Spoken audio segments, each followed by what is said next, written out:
The question that you might be asking is, why do we choose WordPress? There are just so many content management systems out there, but why WordPress?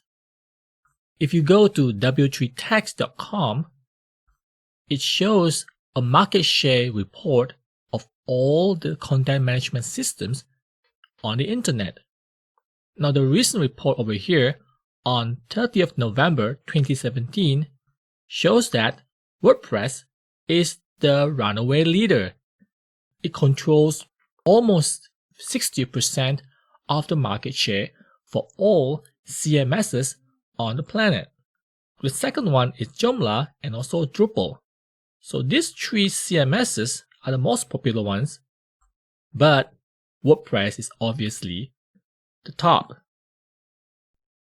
So here is a detailed comparison between top 3 CMSs on the internet.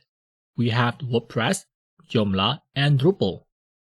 So if you look at all 3 of them, it's very clear that WordPress has more themes, has more plugins than Joomla and Drupal. Now believe me, I've tried Joomla and Drupal in my entrepreneur career, and once I tried WordPress, I could just never go back to the previous 2. What I like about WordPress the most is also that it is very easy to use compared to Joomla and Drupal. Now Drupal is the most difficult. It's very technical. You need to do a lot of configuration, a lot of coding perhaps to get your site up, but WordPress is the most easy one. And it's of course used by popular websites as well.